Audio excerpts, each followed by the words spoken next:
Hey yo, what's up, what's up? Kumusta again everyone? Nagbabalik naman po ang inyong Kolak. And on today's vlog, meron na naman po tayong panibagong vlog, panibagong project. Yan, so nakikita niyo yung mga kahoy na yun. Yan. So, gagawa po ako ngayon ng sectional sofa. Yes, sectional sofa kasi wala kaming set dito. So ako nang gagawa kasi mahal-mahal ng mga sofa ngayon, di ba? So ako nang gagawa, mag-DIY tayo. So yeah, tara, samahan niyo ako. Let's go!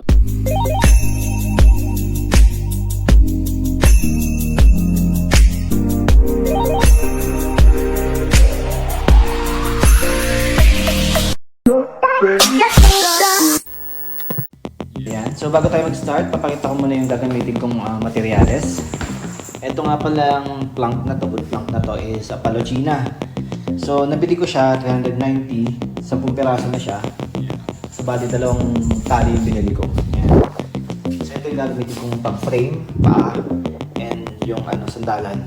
So syempre, gagamit din tayo ng gypsum. Ayan. 2 inches na gypsum, wood gypsum, screw, and isang 1.5. Yan ang gagamitin natin. Screw natin. Hindi tayo gagamit ng pako. And then, stick well. Ayan. Para matibay ang ating upuan. Ayan. So, ayan. Tara. Umpisa na natin ang paggawa ng sectional sofa. Sofa, sofa.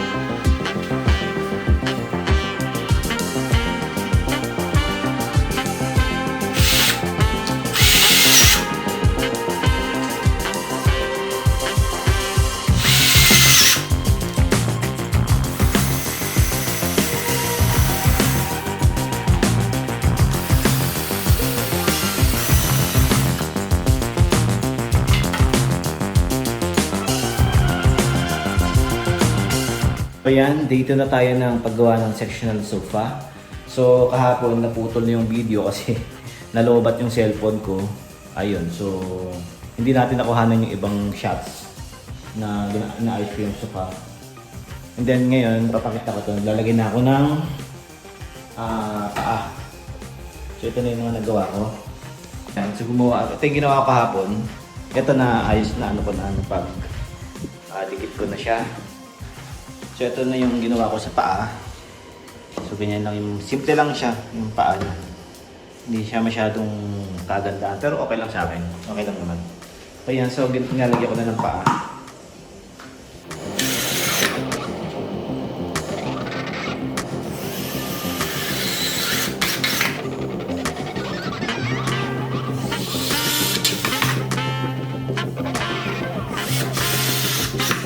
Yung ating nagawa. Okay na, naikabit na natin yung mga paa. So, ayan pa yun. So, ayan. So, next naman natin gagawin ay talagyan na natin siya ng papag. Ayan.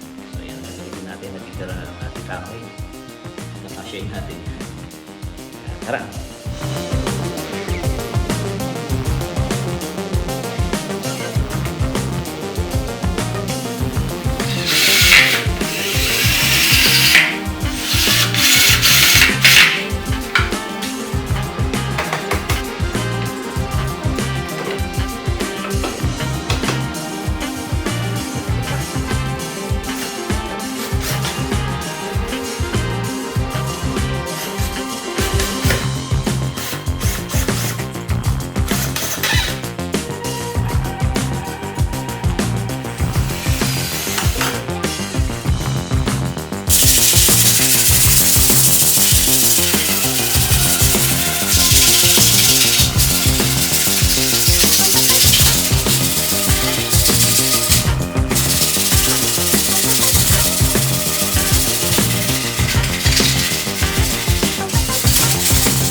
gagawin ko na po ay babarnish ko na siya. Gagamitin natin yung varnish natin. Maple. Ayan. So, maple. Walnut pala. Walnut. Ayan, walnut. Ordinary varnish lang gagawin natin. So, ito naliha ko na siya. Yung mga naliha ko na yung nilagyan natin ng masila. And, syempre, inano ko na rin. Liliha ko na rin. Gamit yung manipis lang na liha. So, ayan. So, ready na for varnish. Kaya, tara. Let's go!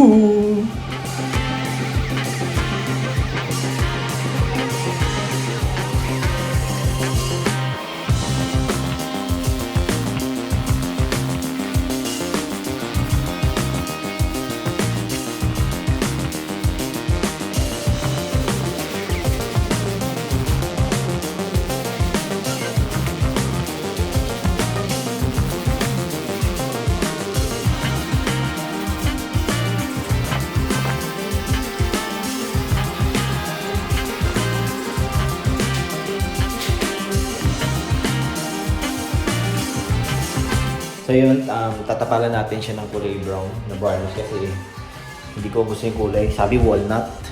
Pero hindi naman parang walnut yung lumabas, parang maple or mahogany yung kulay. So ito yung gagamitin natin yung kulay brown. So kailangan yung mukhang kahoy talagang dating, no?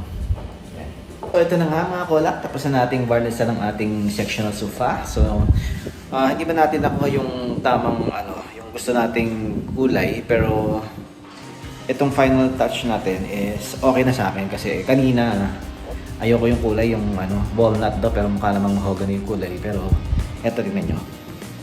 Oh, diba? Oh. Diba? Tumingkad ang kulay. Manda. Mukha namang pang-sosyalin. Kanina, pangit-pangit. Kumintab ang kulay. Ayan.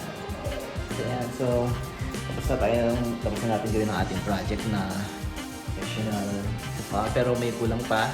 Naghahanap tayo ng foam na itong sofa ito. And then, papalagyan natin ang cover para matapos na natin. Ito na, guys. Tcharam! Ayan. So, diba? Oh. Ang ganda. At ang kagandahan pa nito mga kola ay flexible din ang ating sofa. Kung gusto mo nang pagsawa ka sa itong pwesto, pwede mo ilipat mo. Pwede mo tuloy diretso. Pwede diretso pag gusto mo tutulugan. O dito. Maglatag ka nila, marita ng Ayan. So, nice, di ba? Very nice. So that's it mga kalak. See you again on my next video. Bye-bye!